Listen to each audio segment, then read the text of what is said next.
اقبال نے مسلمانوں کو اپنی تحریروں اور تقریروں میں یہی بات سمجھانے کی کوشش کی ہے کہ ہمیں نہ تو نام نہاد جدت پرستی میں مستغرق ہو جانا چاہیے اور نہ ہی قدامت پرستی سے چمٹے رہنا چاہیے، بلکہ قدامت و جدت کے سنگم پر بیلنس قائم کرنا چاہیے، جس کا بہترین راستہ اجتہاد ہے اور اسی میں ہماری ترقی کا راز ہے۔ لیکن سوال یہ ہے کہ اقبال کی تجاویز اجتہاد سے گریز کیوں؟ اس موضوع پر روشنی ڈالنے کے لیے دعوت خطاب پیش کرتا ہوں عظیم محقق، معروف اقبال شناس جناب محترم سہیل عمر صاحب، ناظم اقبال اکیڈمی پاکستان۔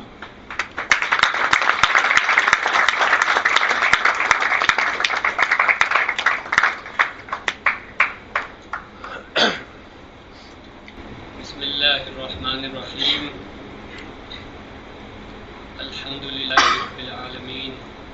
والصلاة والسلام علی سید المرسلین وعلی آلہ۔ حاضرین محترم، تعارف کروانے والے نے میرے لیے جو ردائے تحسین قبل از میری بغیر اجازت کے اور قبل از وقت تراش کے میرے ناتواں کندھوں پر ڈال دی ہے، وہ میرے قد سے بہت بڑی ہے۔ میں کوئی عظیم محقق نہیں ہوں اور ایک ادارے کے خادم ہونے کی حیثیت سے بہت سی باتیں کرسی پہ بیٹھے بیٹھے ذہن میں جمع ہوتی رہتی ہیں، تو لیاقت کا ایک درجہ بلا وجہ اور بلا استحقاق ہی آپ کو حاصل ہو جاتا ہے۔ میں بہرحال آپ کا ممنون ہوں اور ان کی اس تعریف کے لیے شکر گزار بھی ہوں۔ ہمارے محترم دوست سیاد صاحب نے آغاز گفتگو میں ایک بات کہی تھی، علامہ اقبال کی تدریسی یا تحصیلات علم میں کامیابیوں کی طرف اشارہ کیا تھا۔ میں اسی سے اپنی بات اجتہاد والی کا آغاز کرنا چاہتا ہوں۔ آپ کی تاریخ میں کون سا مفکر، کون اہل علم ایسا ہے جس نے 3 سال میں مغرب کی 3 بڑی یونیورسٹیوں سے 3 میجر ڈگریاں حاصل کی ہوں؟ یہ وہ کام ہے جو نہرو سے بھی نہیں ہوا، قائد اعظم سے بھی نہیں ہوا، گاندھی سے بھی نہیں ہوا، کسی اس دور کے آدمی پہلے یا بعد کے کسی سے بھی نہیں ہوا۔ یہ واحد آدمی تھا جو 3 سال میں اس رسمی تعلیم میں بھی یہ نمایاں کامیابی حاصل کرتا۔ دوسری چیز، آپ کے پاس کون آدمی ایسا ہے جو دنیا کی 7 میجر زبانوں کے ذخیرہ شعر و ادب پر دسترس رکھتا ہو؟ 7 زبانیں، ہمارے بہت سے طالب علم یہاں بیٹھے ہوئے ہیں، میں اکثر ان سے پوچھا کرتا ہوں ذرا گن کے بتاؤ علامہ کتنی زبانیں جانتے تھے؟ پنجابی چھوڑ دیجئے، وہ ان کی مادری زبان تھی، اس میں کچھ نہیں لکھا انہوں نے۔ دنیا کی 7 زبانوں میں کوئی دوسرا آدمی آپ کے پاس ایسا نہیں ہے جو ان 7 زبانوں کے خزینہ علم و حکمت پر دسترس رکھے اور اس کے گوہر موتی سمیٹ کر آپ کے پاس لا سکے۔ علامہ اقبال نے جب اپنے خلاصہ اہداف خود پیش کیا تھا کہ میں کیا کرنے کے لیے چلا ہوں، میرا اقبالین پروجیکٹ کیا ہے، تو اسے جاوید نامے میں سمیٹ کر 4 اشعار میں یوں بیان کیا تھا: من بدب عصر خود گفتم 2 حرف۔ میں نے اپنے زمانے سے 2 طرح کی باتیں کی ہیں۔ کردام بحرین را اندر 2 ظرف، 2 سمندروں کو میں نے 2 کوزوں میں بند کر دیا۔ حرف پیچا پیچ و حرف نیشدار، حرف پیچا پیچ و حرف نیشدار، تا کنم عقل و دل مرداں شکار۔ ایک تو ہے جو پیچیدہ اسلوب میں کہی ہوئی فلسفیانہ بات ہے، اور دوسری سیدھی دل پر اثر کرنے والی دل نشین، دل میں اتر جانے والی چیز ہے۔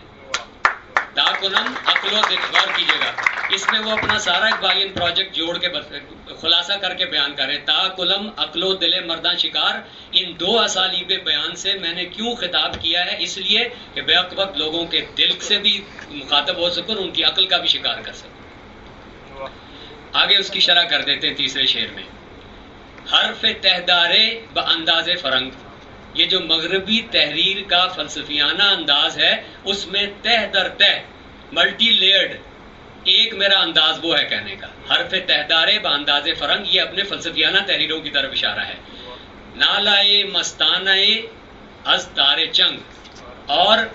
تارے چنگ سے اٹھنے والی ایک مستانہ نعرے کی آواز، یہ اپنے شاعری کا کنایا ہے، شعر اور فلسفہ، یہ دونوں چیزیں ان کی ان بنیادی 3 حیثیات سے جڑی ہوئی ہیں علامہ اقبال کی، جن سے ان کی حیثیت کا، ان کی قدر و قیمت کا، ان کی عظمت کا تعین ہوتا ہے، آج کے لیے نہیں، گزرے ہوئے وقت کے لیے نہیں، کل کے لیے بھی۔ 3 حیثیات ان کی جو ان کے اس خود بیان سے مرتب ہوتی ہیں، وہ یہ: ایک، ان کی پہلی حیثیت اس شاعر رنگی نوا کی ہے جو مسلم تہذیب کے تصور خدا، تصور انسان اور تصور کائنات اور ان کے باہمی ربط کو اپنی اردو فارسی شاعری سے حسن اظہار کی اس سطح پہ بیان کرتا ہے جو ہنرمندی کی اعلیٰ ترین سطح ہو سکتی ہے، اور اس طرح وہ شعر حکیمانہ، شعر عارفانہ یا الہامی شاعری کے اس سلسلہ درخشندہ کا آخری بڑا رکن ہندوستان میں شمار ہوتا ہے جو سعدی، عطار اور حافظ سے مولانا روم سے گزرتے ہوئے ہم تک آیا ہے۔ دوسری ان کی حیثیت فلسفی کی ہے، جس میں وہ نہ صرف ان سوالوں سے اعتنا کرتے ہیں، تجزیہ کرتے ہیں، دفاع کے وسائل فراہم کرتے ہیں جو انسان کے بنیادی سوال تھے اور ان میں الجھن پیدا ہو گئی ہے، یا جو عہد جدید نے سوالات ایسے پیدا کیے جو پہلے کبھی نہیں تھے، اور اس نے مغرب جدید کے توسط سے اسلامی دنیا کو بھی مرحلہ وار متاثر کیا ہے، پہلے ترکی کو، مصر کو، پھر ہندوستان کو، اور سر سید کے زمانے سے بلکہ اس سے قدرے پہلے سے آپ جانتے ہیں کہ اس فکری فساد نے ہماری تہذیب کو اور ملت اسلامیہ ہند کو کس طرح متاثر کیا تھا۔ اچھا، اب اس کام کو کرتے ہوئے علامہ کے 2 رخ ہیں۔ اس سارے کام کو اگر آپ سمیٹ کے کہیں تو وہ یوں ہوگا کہ bringing God back to private life and bringing God back to public life. اس کو کرتے ہوئے ان کے 2 رخ ہوتے ہیں، ایک رخ ان کا خارج کی جانب ہے، ایک رخ ان کا اپنے گھر کے داخل کی جانب ہے۔ خارج سے اٹھنے والے فکری چیلنج کو اس کا تجزیہ کرنا اور اس کے دفاع کے وسائل فراہم کرنا، جیسے میں نے ابھی عرض کیا کہ مغرب جدید کی تہذیب کچھ ایسے مسائل لے کر آئی تھی جو اس سے پہلے کسی دنیا کی کسی تہذیب نے نہیں پیدا کیے تھے، اور اس نے دین کی جڑ پر تیشہ چلایا تھا، اور اس سے اسلام ہی نہیں سارے ادیان متاثر ہو رہے تھے، اور ملت ختم الرسل بھی شعلہ بہ پیراہن تھی۔ دوسرے علامہ کا رخ ہمیشہ ساتھ ساتھ اپنے گھر کی اصلاح کی طرف بھی ہوتا ہے۔ اجتہاد کا میں اس پہ 3 مثالیں آپ کو دے سکتا ہوں، صرف یہ واضح کرنے کے لیے کہ وہ 2 جہتوں میں کام کس طرح کرتے ہیں۔ جب وہ اپنے گھر کی اصلاح کی طرف توجہ کرتے ہیں تو ایک تو یہ فکری حملے کی بات تھی، دوسری نیشنلزم کا مسئلہ آپ کے سامنے کی چیز ہے کہ وہ مغرب سے آ رہا ہے لیکن ان کا گھر بھی متاثر ہو رہا ہے، تو وہ اس پہ کتنی تفصیل سے کلام کرتے ہیں۔ تیسری چیز یہی اجتہاد کی بات ہے جس پہ انہوں نے ریکنسٹرکشن میں تفصیل سے اور اس کے علاوہ بھی کام کیا۔ اس کا ایک پس منظر تھا جب علامہ نے ریکنسٹرکشن میں اس بات کو کھولتے ہوئے کہا تھا کہ باب اجتہاد بند ہونے کی بات نرا افسانہ ہے۔ کلوزنگ دا ڈور آف اجتہاد از پیور فکشن۔ علامہ نے یہ بات کہی کیوں تھی اور کس پس منظر میں کہی تھی، یہ جاننا ہمارے لیے ضروری ہے تاکہ یہ دیکھ سکیں ہم کہ ہم نے ان کی پیش کردہ تجاویز پر کیا کیا اور آج ہم کہاں کھڑے۔ اگر اس کو میں سمیٹ کر اس ساری بات کو آپ کے سامنے پیش کروں تو وہ یوں ہوگا کہ فقہ اسلامی اور اسلامی اصول تشریع میں، قانون سازی میں اجتہاد ایک لازمی عنصر تھا، کیونکہ اسی سے مسلمان کسی عمل کے بارے میں یہ فیصلہ کرتے ہیں کہ اس میں منشاء خداوندی کیا ہے، اور اجتہاد کے لیے بقدر کفایت علم فقہ درکار تھا جو ہر مجتہد اللہ کے کلام کا مدعا جاننے کے لیے صحیح و کافش کر کے حکم متعین کرتا تھا، اس کے لیے اجر کا وعدہ، جو صحیح حکم تک پہنچے اس کے لیے دوہرا اجر، جو غلطی کر جائے اس کے لیے بھی آدھا اجر۔ باب اجتہاد بند ہونے کا خیال اسلامی تاریخ کی پہلی 5 صدیوں میں کہیں نظر نہیں آتا، اس کا کوئی ذکر ہی نہیں ہے سرے سے۔ اس کے بعد بھی یہ بحث یا یہ فکرہ جب آتا ہے تو وہ امکان یا عدم امکان مجتہدین کی بحث میں ضمناً آیا ہے، اور اس وقت بھی یہ ایک اتنا اجنبی تصور تھا کہ اسے ایک شاذ رائے سے زیادہ، آپ لوگ سمجھتے ہیں کہ شاذ رائے کیا ہوتی ہے، کوئی حیثیت نہیں ملی۔ اور ان ساری صدیوں میں عملی اور علمی دونوں سطحوں پر مسلم معاشرے میں اجتہاد کا عام چلن تھا. یہ امر اس کی اہمیت اور ضرورت پر دال بھی تھا. اجتہاد اور مجتہدین فقہ کے میدان میں اجتہاد اور مجتہدین فقہ کے میدان میں بھی سرگرم عمل تھے، اور حکومت کے اعلیٰ اداروں اور اعلیٰ عہدیداروں پر بھی ان کی ضرورت تھی اور وہ کام کرتے تھے. باب اجتہاد بند ہونے کا خیال اپنی ابتدائی شکل میں 6 صدی ہجری میں ظاہر ہوتا ہے، اور مابعد کے سارے زمانے میں یہ ایک اختلافی مسئلہ رہا ہے، اس پہ کبھی اجماع نہیں ہوا. فقہی اصطلاحات میں ایک یولیدگی کہ کس اصطلاح سے کیا چیز، اس کا صحیح مدلول کیا ہے، یہ بھی موجود تھی، جس کی وجہ سے یہ باب اجتہاد بند ہونے کی بحث جو ہے کچھ الجھ گئی تھی. اور اس پر اجماع نہ ہونے کی اور بھی کئی وجوہات تھیں، کہ ایک تو خود مجتہدین اور مجتہدین مطلق موجود تھے جو ہر طرح کا اجتہاد کر رہے تھے، اور اجتہاد فی المسائل اور اجتہاد فی المذہب بہت زیادہ یا کم ہمیشہ جاری رہا. اچھا، لیکن حنفی علماء میں عموماً اور ہندوستان کی علمی فضا میں خصوصاً بعد کے زمانوں میں رفتہ رفتہ ایک دوسری رائے کو غلبہ حاصل ہو گیا تھا، کہ جو راہ اجتہاد کو مسدود اور تقلید کو لازم قرار دیتی تھی. لیکن اس کے باوجود عملی صورتحال اس کے برعکس تھی. کسی نہ کسی درجے کا اجتہاد ہمیشہ جاری رہا ہے، سلطنت عثمانیہ میں بھی، ہندوستان میں بھی، اور اس میں آپ کو ہر درجے کا اجتہاد مل جائے گا. میں ابھی آپ کو ہندوستان کی مثالیں پیش کروں گا. اور مسلمانوں کا جو ذخیرہ فتاویٰ ہے، اس پر اگر ایک نظر ڈالیے تو یہ اجتہاد کا جو بھی درجہ اس میں یہ مختلف درجات پائے جائیں، اس کے سوا اور ہے کیا؟ وہ اجتہاد کے عمل کا تسلسل ہے. علامہ اقبال نے ان دو آراء میں سے جو ہندوستان میں ایک کا غلبہ ہو چلا تھا، ایک کی فوقیت ہمارے سامنے دوبارہ واضح کی، یعنی اجتہاد کی، اور اس کو مسلمانوں کے لیے مفید تر قرار دے کے علماء کو اس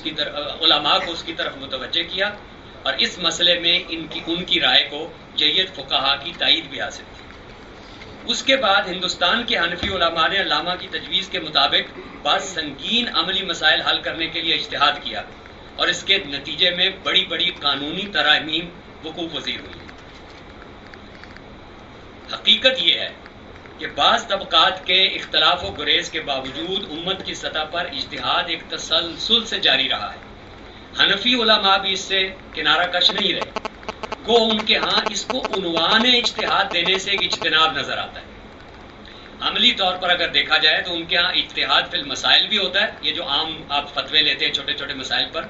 اجتہاد فی المذہب بھی ہوتا ہے، اور حسب ضرورت اجتہاد فی الشرع بھی ہوا ہے. کیسے؟ اب یہاں ایک چیز دیکھیے، علامہ نے جب یہ کہا کہ یہ closing the door of fiction is closing the door of اجتہاد is pure fiction، کہ اجتہاد کا دروازہ بند ہونے کی بات تو میرا افسانہ ہے، تو اس سے ان کی کیا مراد تھی؟ کون سا درجہ اجتہاد مراد تھا؟ عام مسائل میں، یا کسی ایک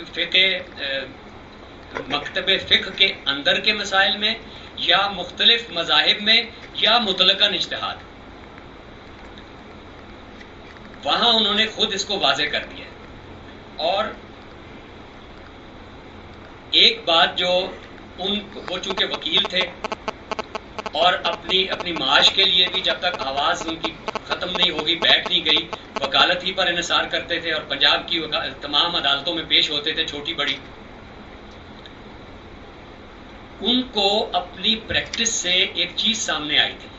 جس نے ان کو اجتہاد، یہ بہت کم لوگوں کو معلوم ہے کہ ریکنسٹرکشن کا وہ خطبہ جو اگرچہ دیا ابتدائی شکل میں 1914 میں تھا اور پھر 1924 میں، اس کا خیال اور اس کی بنیاد کہاں تھی. ان کو اپنی وکالت کے دوران بار بار ایسے کیسوں کا سامنا کرنا پڑتا تھا جس میں مسلمان خواتین اپنے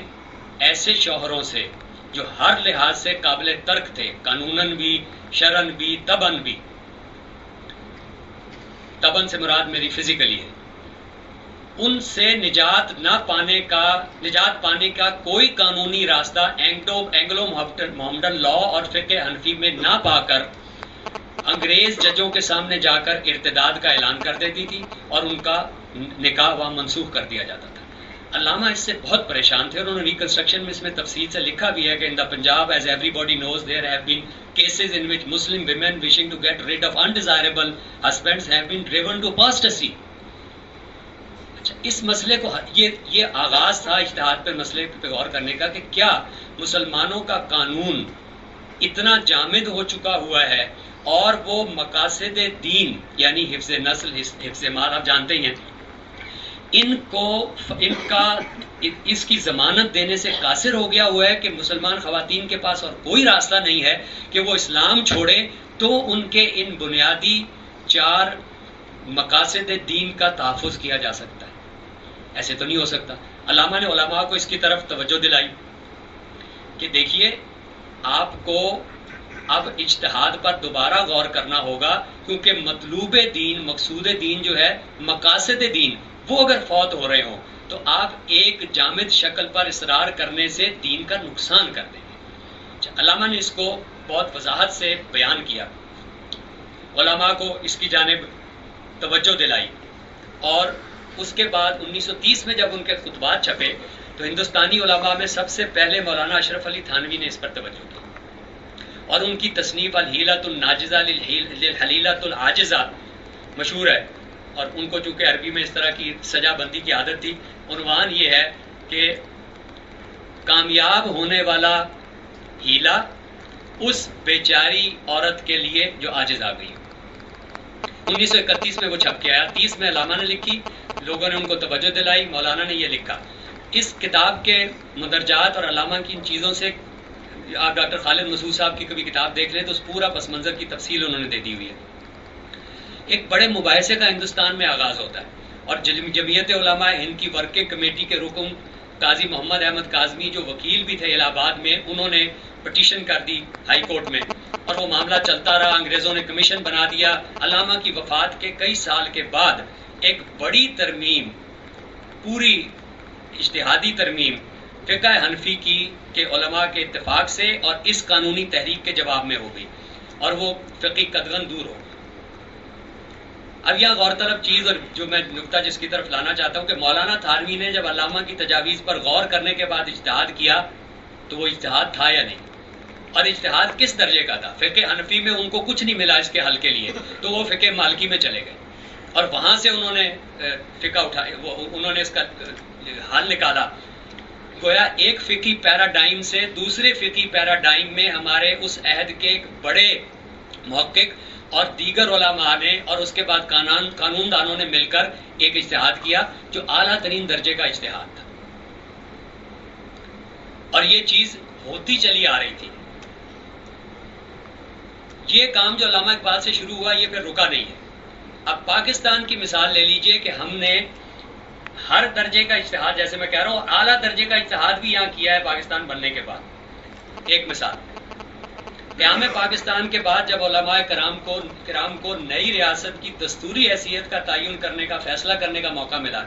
تو انہوں نے ماضی کی روایت سے بے لچک طور پر بندھے رہنے کی بجائے وقت کے تقاضوں اور علامہ کی فکر کا ساتھ دیتے ہوئے ساتھ دیا. اس کی واضح مثال پہلی کیا ہے, قرارداد مقاصد, جس پر تمام مکاتب فکر کے 22 سرکردہ علماء کرام کے 31 متفقہ نکات ہیں اور اس میں بنیادی بات کیا ہے جس پہ اجتہاد مطلق کیا گیا ہے اور ہماری مملکت نے کیا ہے اور قانون ساز اسمبلی نے اس کو پھر پاس کیا ہے کہ سلطنت عثمانیہ کے خاندانی اور موروثی نظام یعنی خلافت کی بحالی کی پر زور دینے کی بجائے عوام کی رائے اور مرضی کی حکومت کو تشکیل حکومت کی بنیاد تسلیم کر لیا. اور قرارداد مقاصد میں اور ہمارے آئین میں موجود ہے کہ اس کا طرز جمہوری ہوگا آپ کے ملک کا. یہ غور کیجئے, یہ ایک اجتہاد مطلق کی اعلیٰ ترین اجتہاد کی شکل ہے جو آپ نے اتفاق رائے سے پاکستان بننے کے بعد علامہ ہی کی فکر کی روشنی میں انجام دی. دوسری مثال لیجئے, جب قادیانیت اور مسلم غیر مسلم کا مسئلہ اٹھا اس وقت بھی علامہ کے تجویز کے مطابق, علامہ نہیں تھے لیکن جو انہوں نے چیزیں لکھ دی ہوئی تھی, ہماری اسمبلی نے ایک اور اجتہاد کیا اور یہ بھی اعلیٰ ترین درجے کا اجتہاد ہے کہ ان کو مرتد اس طرح قرار دے کے گردن زدنی نہیں قرار دیا, غیر مسلم قرار دیا اور یوں آپ کو ان کے فقہ, ہماری فقہ کے مطابق ان کو جان و مال کا تحفظ دے دیا گیا. قرآنی فقہ کچھ اور کہہ رہی تھی، لیکن وہ نہیں استعمال کیا گیا، آپ نے پورا اجتہاد کیا۔ تیسری بات، 1973 کے دستور میں پارلیمنٹ کو قرآن و سنت کے اصولوں کی پابندی کی شرط پر قانون سازی کی حتمی اتھارٹی تسلیم کیا گیا، یہ بھی ایک اور اجتہاد ہے۔ خلاصہ یہ ہے کہ علامہ نے جب یہ بات کہی تھی کہ باب اجتہاد بند ہونے کی بات میرا افسانہ ہے، تو وہ درست تھی۔ اب سوال یہ ہے کہ اگر سبھی مکاتب فکر اجتہاد کرتے آ رہے ہیں، کیونکہ یہ ایک ناگزیر ضرورت ہے، علماء کا معمول بھی ہے، قانون کا لازمی تقاضا بھی ہے، تو پھر اس کو اجتہاد کہہ کر انجام دینے میں کیا چیز مانے ہے؟ جس فریضے کو ادا کرنے کا آپ کے ہاں عملاً استمرار ہے، اس سے قولاً انکار کیوں ہے؟ حقیقت موجود ہے تو عنوان مفقود کیوں ہے؟ بالفعل اجتہاد اگر جاری ہے تو اس کو باللفظ اجتہاد کہنے میں ناگواری کیوں ہے؟ مولانا مودودی نے جب مسح علی الخفین جرابوں پر مسح کرنے کا فتویٰ دیا تھا، تو غالباً مفتی شفیع صاحب نے یا مفتی تقی عثمانی صاحب نے ان پر کہا کہ مولانا اس فتوے سے آپ حنفیت سے نکل گئے۔ تو انہوں نے پلٹ کر یہ جواب دیا کہ جب حیلۃ الناجزہ لکھی گئی تھی تو کیا آپ لوگ حنفیت سے نہیں نکل گئے تھے؟ یہ تو ایک ایسی چیز تھی جن کہنا وہ یہ چاہتے تھے کہ این گناہیس کے در شہر شمار نیس گناہ۔ اجتہاد تو ہوتا چلا ہے۔ اب دوسری بات، اس کی آخری بات دیکھیے، علامہ نے یہ جو کہا تھا اور ہمارے ہاں کیا ہوا تھا، یہ صرف یہاں تک رکی نہیں ہے بات۔ ادارے ملکی اور بین الاقوامی یعنی امت مسلمہ کی سطح پر علامہ کی اسی 1914 کی اٹھائی ہوئی بحث کی روشنی میں بہت سے اس کے بعد وجود میں آئے۔ آپ کے اسلامی نظریاتی کونسل ہے، آپ ملک سے باہر دیکھتے چلے جائیے تو آپ کو ہر ملک میں اس نوع کا کوئی نہ کوئی ادارہ مل جائے گا جو اجتہادی عمل کا ذمہ دار ہوگا۔ حتیٰ کہ سعودی عرب میں جو ایک بنیادی بہت بڑا ایک مرکز ہے، لجنۃ الفقیہ غالباً وہ کہلاتی ہے، کہ وہ دنیا بھر میں ڈاکٹر حمید اللہ کے مشورے اور ماڈل کے مطابق جب کوئی ایسا مسئلہ آتا ہے جس پہ فقہ اسلامی میں کوئی چیز موجود نہ ہو، پہلے سے نظیر اور مثال موجود نہ ہو، اس پہ اجتہاد کے کسی بھی درجے کی ضرورت ہو، تو اس کو سارے عالم اسلام کے علماء چیدہ ان کے پاس بھجوا دیتے ہیں، ان کی رائے منگوا لی جاتی ہے، اس کو کمپائل کیا جاتا ہے، اس سے جو ایک غالب رائے واقع ہوتی ہے اس کو پیش کر دیا جاتا ہے، پھر اس پہ بحث کر کے ایک رائے قائم کر لی جاتی ہے، جیسے کلون پر، جیسے ٹیسٹ ٹیوب بیبیز پر، بہت ساری چیزوں پر اس طرح کا چیزیں ہوتی ہیں۔ یہ میں نے اسی ہمارے اسلامی نظریاتی کونسل کی میں نے بات کی، اس کا ایک حالیہ فیصلہ جس پہ بہت مباحثہ لڑائی جھگڑا ہوتا رہا تھا، اور اگر آپ کے ذہن میں یہ چیز تازہ ہو تو وہ بحث بھی اور وہ فیصلہ بھی علامہ ہی کی چلائی ہوئی اس بحث جس پہ تنسیخ نکاح کا وہ قانون 1943 میں بنا تھا، اور 1960 کے آئلی قوانین میں جو ہمارے نکاح ناموں میں حق طلاق لڑکی کو تفویض کرنے کا خانہ رکھا گیا ہے، وہ کہاں سے رکھا گیا؟ وہی علامہ کی تجویز چلی آ رہی تھی، اور علامہ نے اپنی زندگی میں جتنے نکاح پڑھوائے انہوں نے حق طلاق دلہن کو دلوایا تھا، اور وہ اس پر بہت اصرار کرتے تھے کہ یہ وہ حق ہے جو اس کو فقہ تو دیتی ہے، قانون اسلامی تو دیتی ہے، تمہارا ہندوستانی معاشرہ نہیں دیتا، لہٰذا وہ اس میں لکھا ہوا۔ اس پر اسلامی نظریاتی کونسل نے ایک بحث اٹھائی کہ یہ تو آپ نے لکھ دیا ہے، مگر یہ نہیں بتایا کہ یہ ہوگا واقع کیسے ہوگا۔ اگر حق طلاق عورت کے پاس ہے اور اس نے وہ استعمال کر دیا ہے یا استعمال کرنا چاہتی ہے تو استعمال کی تجویز دے دی، اس پہ بہت مباحثہ ہوا، لیکن مباحثہ ہونے میں کوئی مذاکرہ نہیں ہے۔ اگر آپ اپنی اسلامی ابتدائی صدیوں کا جائزہ لیں تو اتنا مباحثہ ہوتا تھا کہ پوری الماریاں بھری ہوئی ہیں آپ کے پاس، الرد علی الفلاں الرد علی الفلاں، وہ کیا تھا؟ فقہاء آپس میں اسی طرح کے مباحث میں اور اسی طرح کے مسائل پر اختلافی آراء پر ایک دوسرے سے مباحثہ کر رہے ہوتے تھے، اور اس کے بعد نتھر کر آخر میں کوئی ایک رائے سامنے آ جاتی تھی اور وہ اجماع اس پر ہو جاتا تھا۔ تاریخ میں بھی ایسے ہی ہوتا رہا ہے، آج بھی یہ عمل جاری ہے، اور اگرچہ آپ کو بظاہر بعض طبقے ایسے غالب آتے نظر آ رہے ہیں کہ وہ علامہ کی اس جاری کردہ اس اجتہادی عمل اور اس سے مرتب ہونے والے نتائج میں خارج ہو رہے ہیں، لیکن معاشرے میں اس طرح ہے نہیں۔